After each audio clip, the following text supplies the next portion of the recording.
싸우는 심리학 제3부 자본주의와 인간 심리 5. 현대 자본주의와 사회적 성격 쾌락지향적 성격, 권태로운 자의 심리 현대인은 좀 심하게 말하면 몸은 살아있지만 정신은 이미 죽었다.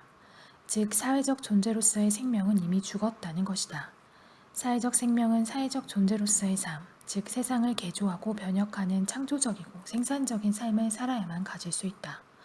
그러나 권력과 자본의 노예인 현대인은 세상에 적응하고 순응만 할 뿐만 아니라 기계적인 노동을 하면서 수동적이고 비생산적인 소비에만 열중한다. 이런 점에서 현대인은 사회적 존재로서는 거의 사망한 것이나 마찬가지다. 육체적 생명이 시들어가고 있음은 몸의 상태로 알 수 있고 사회적 생명이 시들어가고 있음은 정신의 상태로 알 수 있다. 즉 사회적 생명이 꺼져가고 있음은 생산적인 정신활동의 부재 혹은 활력 있는 정신활동의 부재로 나타나는데 그럴 때 체험하는 감정이 바로 권태감이다. 사회적으로 죽어있는 사람은 정신활동을 통해서는 자신이 살아있음을 느낄 수가 없으며 그것은 당연히 극심한 정신적 고통을 유발한다.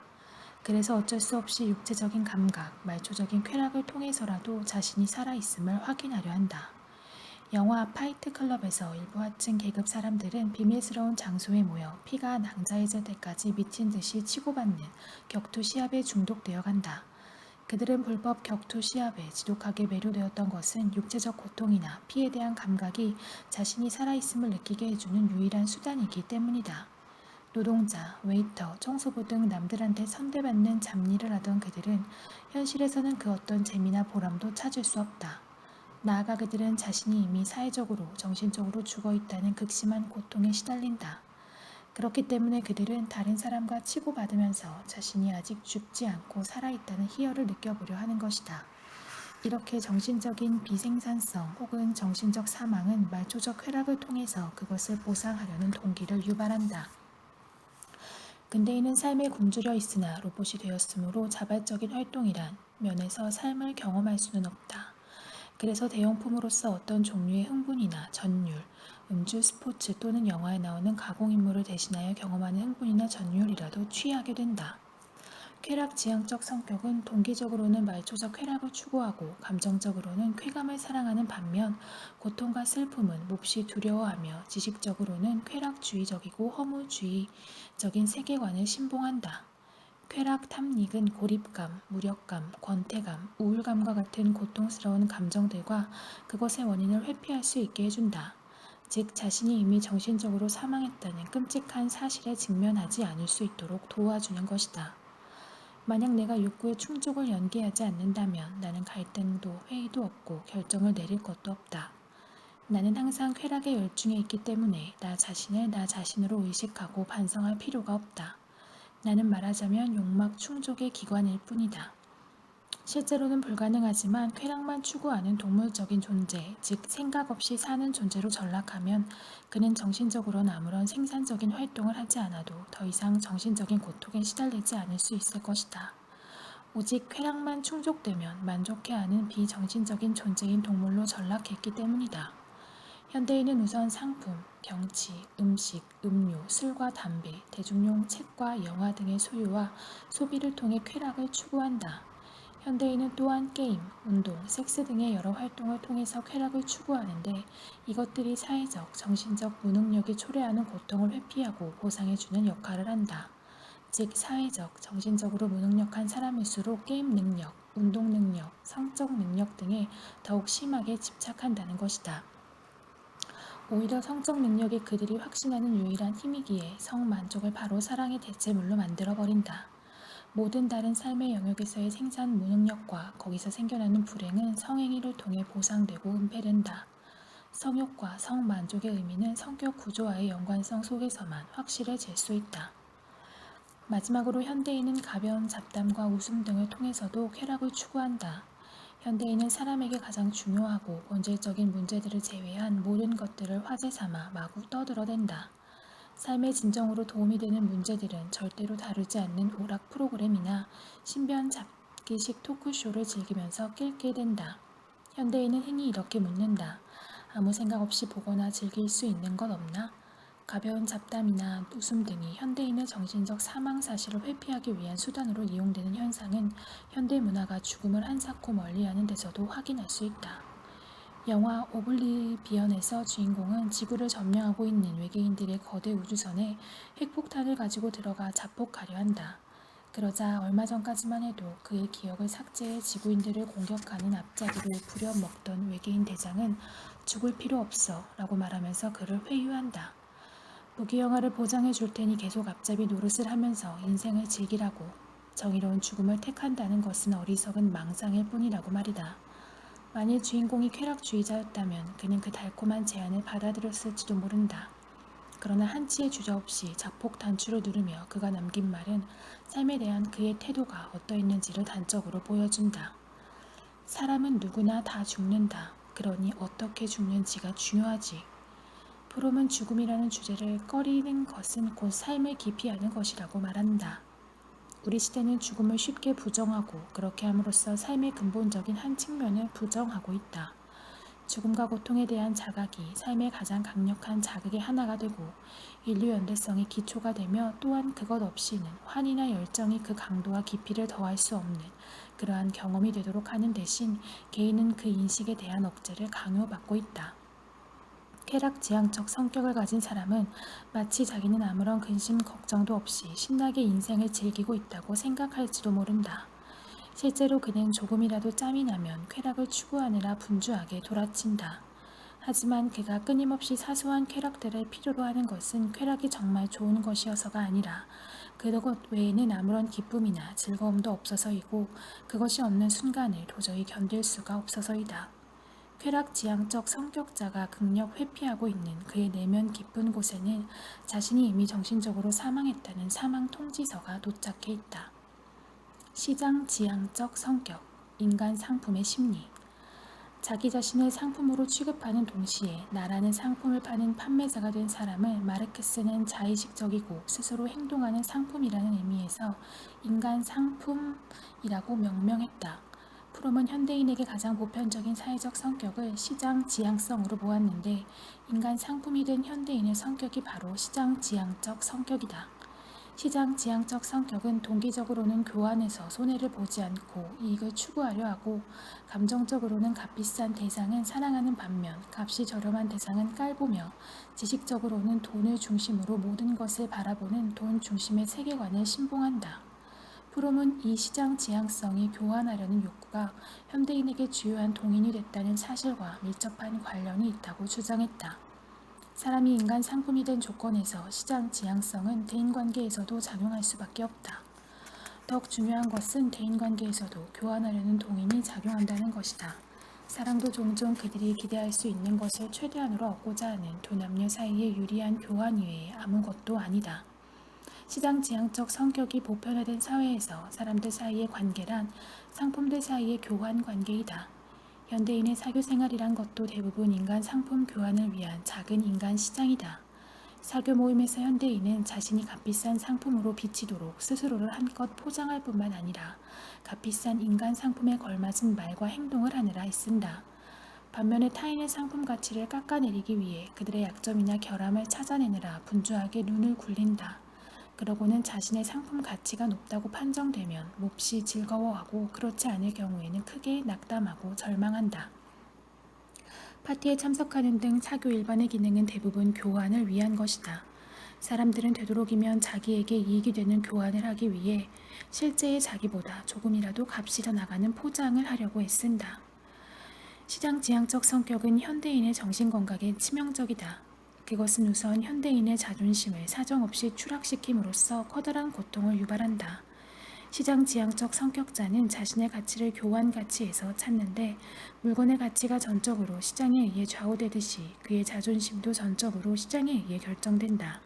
즉 주식 중독에 걸린 사람의 행복과 불행이 주식 시세를 따라 널뛰듯이 시장지향적 성격자의 자존심도 인간 시장에서의 시세에 따라 오르락내리락 하는 것이다.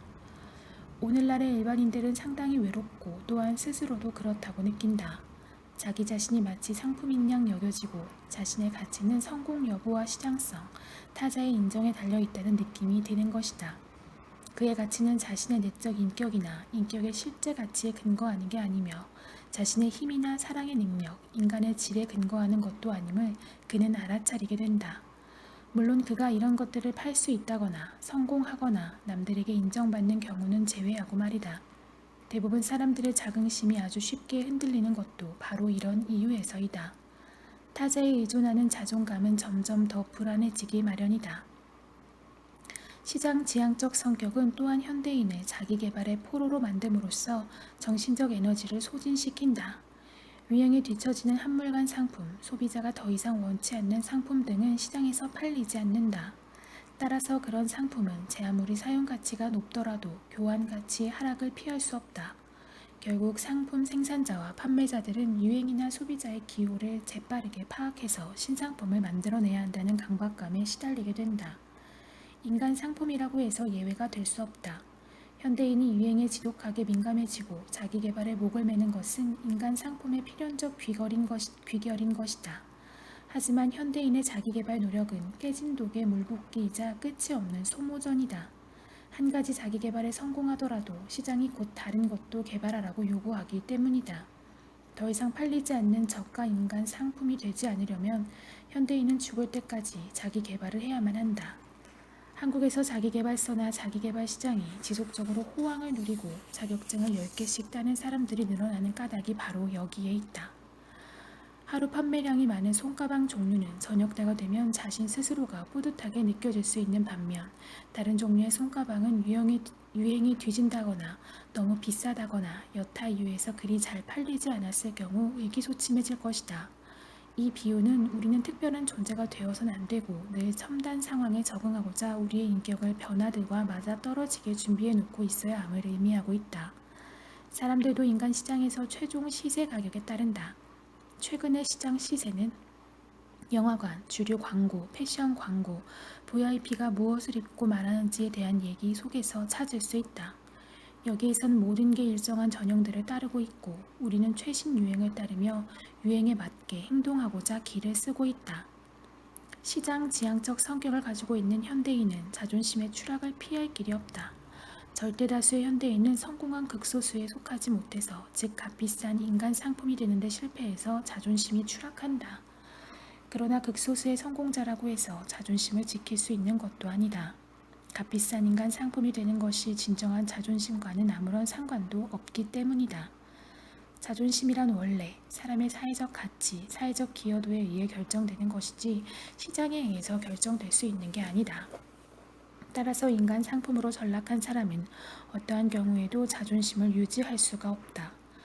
시장 지향적 성격을 가지고 있는 현대인은 사회의 끝없는 자기개발 요구에 부응하기 위해 부지런히 쳇바퀴를 돌리는 다람쥐 인간이 된다. 그는 절대로 세상에서 유일무이한 존재, 남들과는 다른 특별한 존재가 되어서는 안 된다. 잘 팔리는 인간 상품이 되기 위해서 계속 스펙을 쌓아야 하고 유행에 뒤처지지 않기 위해서 자신의 심리와 행동을 카멜레온처럼 계속적으로 또 재빠르게 바꿔가면서 살아남아야 한다. 마지막으로 시장 지향적 성격을 가진 현대인은 사랑에 대한 기대 따위는 아예 접고 살아야만 한다.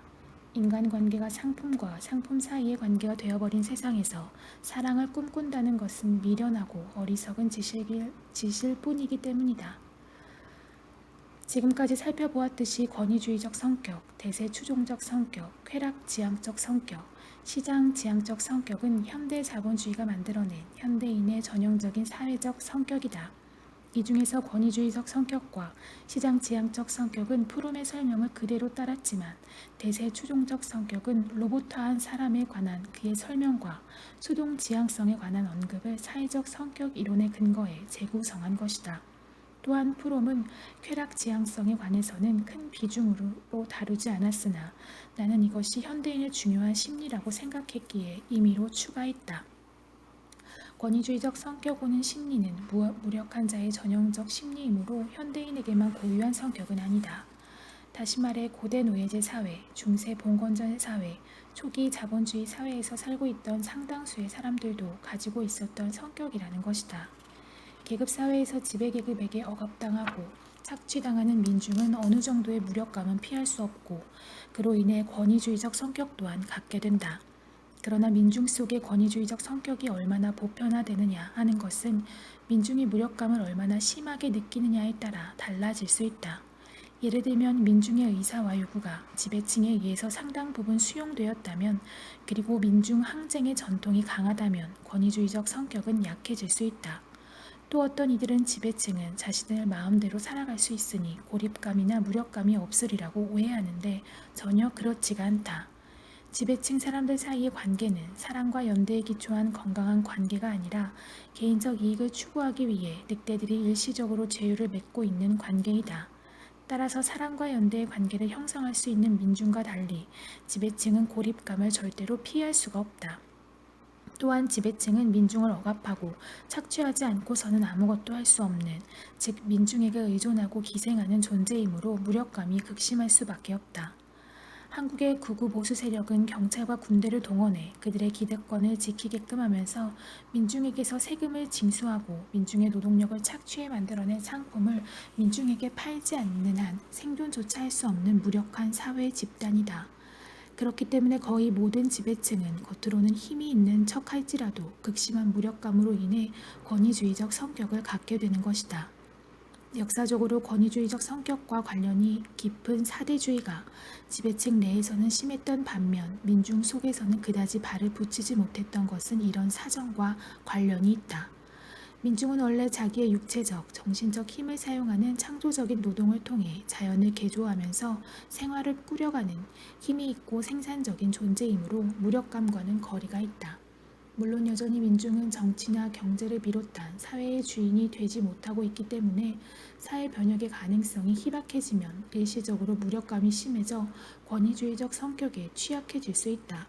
그러나 민중은 연대와 단결을 통해 생존하고 발전할 수 있는 집단이고 언제라도 그것을 실현할 수 있는 잠재력이 있기 때문에 그들이 고립감과 무력감을 극복할 가능성은 항상 열려 있다. 대체로 평균적인 현대인은 여기에서 다룬 4가지 성격을 어느 정도씩은 다 가지고 있다. 물론 개인에 따라 한두 가지 성격이 특별히 더 우세할 수도 있지만 현대 자본주의와 현대인, 그리고 이들 사이의 관계에 의해 발생하는 다양한 사회 현상들을 올바로 이해하려면 이 4가지 성격에 관한 이해는 필수적이다.